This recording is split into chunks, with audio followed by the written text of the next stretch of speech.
नमस्कार, मैं हूं सुशील गिरीश पांडे। न्यूज कॉल 24 में आपका बहुत बहुत स्वागत है। ओपिनियन भारत में आज हम चर्चा करने वाले हैं राज्यसभा इलेक्शन के लिए। आखिरकार अखिलेश के करीबी ही दे रहे हैं धोखा। सपा के छिन्न भिन्न होने के लिए दोषी कौन हो सकता है? उत्तर प्रदेश के पूर्व सीएम अखिलेश यादव को सत्ता से दूर हुए 7 साल हो गए, पर आज भी जिस जिले से वे गुजरते हैं उनके समर्थकों का हुजूम इस तरह उमड़ता है जैसे कोई वर्तमान मुख्यमंत्री हो। पर वही अखिलेश यादव और उनकी पार्टी राज्यसभा चुनाव की वोटिंग में जिस तरह बिखरी है, उसके लिए जिम्मेदार आखिरकार कौन हो सकता है? उत्तर प्रदेश के 10 राज्यसभा सीटों पर हो रहे चुनाव में समाजवादी पार्टी के विधायकों ने जिस तरह क्रॉस वोटिंग की है, उससे पार्टी की हालात सबके सामने आ गई। अब तक मिली सूचना के आधार पर कह सकते हैं कि समाजवादी पार्टी के करीब आधा दर्जन से ज्यादा विधायकों ने क्रॉस वोटिंग की। क्योंकि सपा ने जिन 6 विधायकों के नाम बीजेपी प्रत्याशी के पक्ष में वोटिंग करने में आ रहा था, वो सभी अखिलेश यादव के करीबी माने जाते हैं।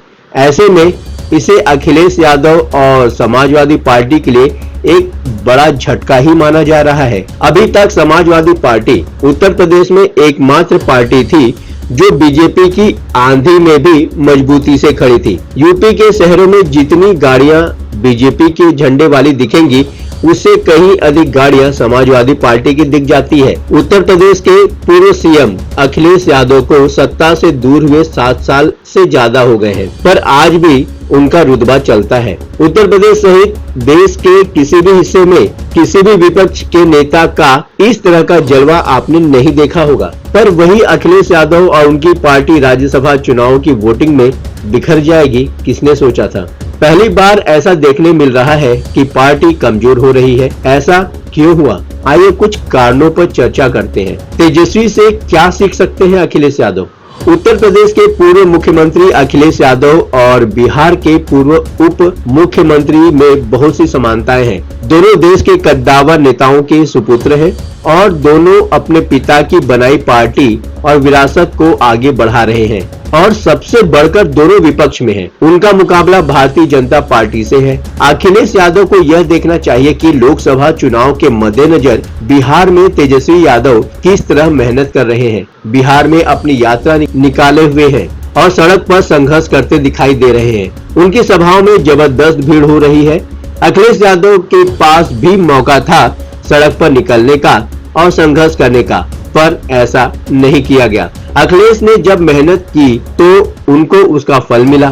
मुलायम सिंह यादव के जीवित रहते उन्होंने 2012 के चुनाव से पहले पूरे प्रदेश में साइकिल यात्रा निकाली थी। मायावती सरकार के खिलाफ उन्होंने बिगुल बजा दिया था। परिणाम यह हुआ कि 2012 में जनता ने मायावती को हटाकर उन्हें तख्त सौंप दिया, पर उसके बाद अखिलेश कभी जनता के बीच नहीं गए। 2022 के विधानसभा चुनाव में हार के बाद एक अखिलेश यादव के एक बहुत करीबी पत्रकार ने कहा था कि जब मुकाबला बीजेपी से हो तो मेहनत दुगनी करनी होगी। समाजवादी पार्टी में तो समय पर बैडमिंटन खेलने जाना जरूरी होता है। जाहिर है कि उनका तंज अखिलेश पर था। उत्तर प्रदेश में समाजवादी पार्टी के पास मजबूत संगठन है और कार्यकर्ता भी एक्टिव हैं, पर नेतृत्व ही ढीला पड़ा हुआ है। ऐसी स्थिति में पार्टी कार्यकर्ताओं और नेताओं को लगता है कि यहाँ कुछ नहीं हो सकता और वे मौका मिलते ही पार्टी से निकल लेते हैं। पार्टी को जोड़े रखने के लिए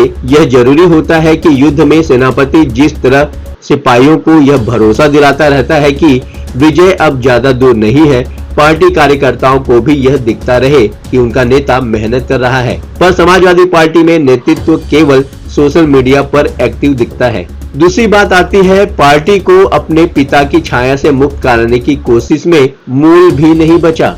अखिलेश यादव ने सत्ता संभालने के बाद उत्तर प्रदेश में विकास पुरुष की छवि बनाई। इसमें कोई दो राय नहीं हो सकती कि उनके केवल एक ही कार्यकाल में उत्तर प्रदेश में जितने कार्य हुए उतने किसी और मुख्यमंत्री के कार्यकाल में नहीं हुए। आगरा लखनऊ एक्सप्रेसवे, कई शहरों में metro, Gomti river front, dial 112 आदि जैसे काम आज भी उंगलियों पर लोगों को याद रहते हैं। अखिलेश यादव ने समाजवादी पार्टी को यादव पार्टी के थप्पे से मुक्त कराने के लिए पहली बार उत्तर प्रदेश समाजवादी पार्टी का अध्यक्ष किसी गैर यादव को बनाया।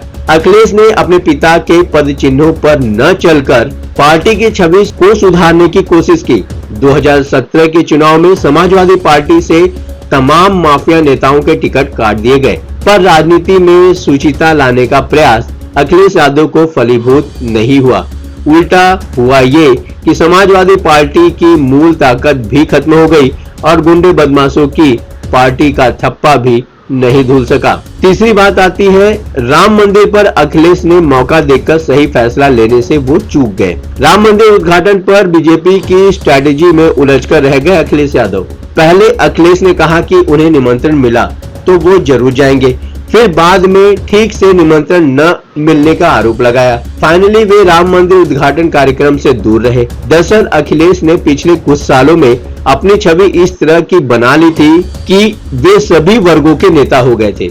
अखिलेश को पसंद करने वाले लोगों में केवल पिछड़े और यादव ही नहीं बल्कि सवर्ण वोटर्स भी उनके सपोर्टर बन चुके हैं। राम मंदिर उद्घाटन में शामिल न होना उनके लिए काफी बड़ा सेटबैक साबित हो गया। विधानसभा में राम मंदिर पर धन्यवाद प्रस्ताव में जिस तरह समाजवादी पार्टी के विधायकों में असंतोष दिखा था, वह राज्यसभा चुनाव के मौके पर खुलकर दिख गया। अखिलेश यादव के चाचा शिवपाल सिंह यादव ने कहा कि जब विधानसभा अध्यक्ष जब रामलला का दर्शन करने अयोध्या जाएंगे तो समाजवादी पार्टी के विधायक भी जाएंगे, पर ऐसा नहीं हो सका।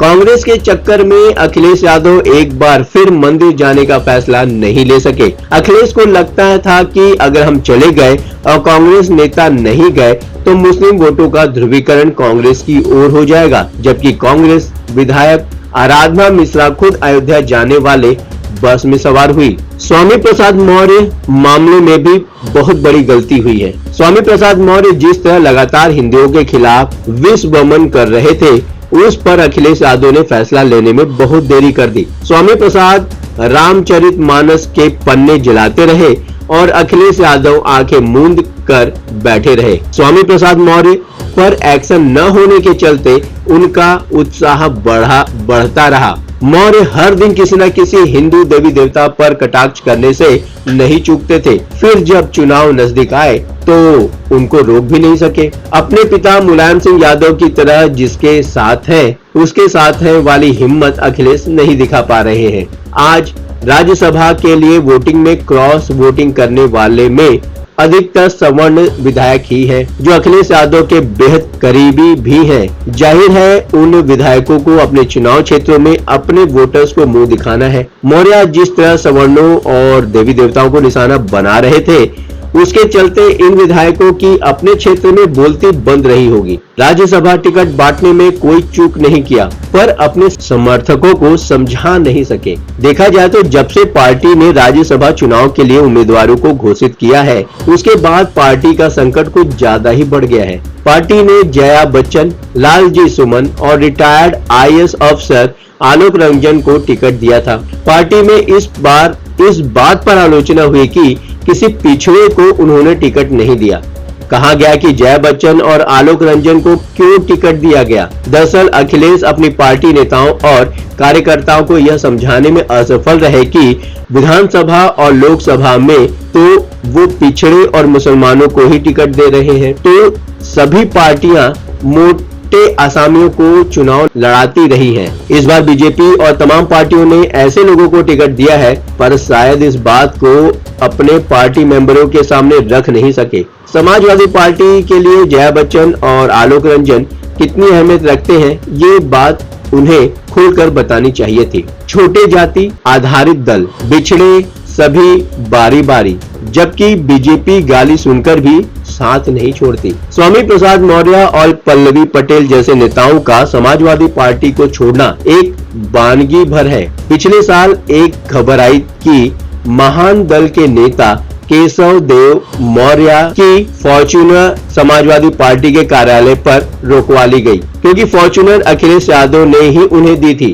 किसी बात पर मतभेद हुआ था या उनसे चुनावी फायदा न होते देख समाजवादी पार्टी ने उनसे बड़े बुरे तरीके से अपना संबंध विच्छेद कर लिया।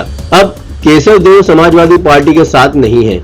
बाद में सुभाषपा के ओम प्रकाश राजभर और कद्दावर पिछड़े नेता तारा सिंह चौहान भी अखिलेश यादव का साथ छोड़कर चले गए। अखिलेश यादव को समझना चाहिए कि जिस पार्टी को उनको चुनाव में हराना है वो पार्टी गाली सुनकर भी लोगों को बर्दाश्त करती रहती है। सुभाषपा के ओम प्रकाश राजभर ने योगी और मोदी को क्या क्या नहीं कहा था, पर अब वो बीजेपी के साथ हैं। कहीं न कहीं समाजवादी पार्टी का छोटे दलों के प्रति यह रवैया ही उन्हें पिछड़े वोटों से भी दूर कर रहा है। आपका क्या मानना है कि आखिरकार क्या कारण है कि अखिलेश के करीबी ही उन्हें धोखा दे रहे हैं? अपने विचार, अपनी बातें आप हमें कमेंट्स के माध्यम से बता सकते हैं। अभी तक आपने न्यूज कॉल 24 को सब्सक्राइब नहीं किया है तो कृपया इस चैनल को सब्सक्राइब करें, फॉलो करें और नोटिफिकेशन में जाकर ऑल का ऑप्शन दबाना बिल्कुल न भूलें। नमस्कार।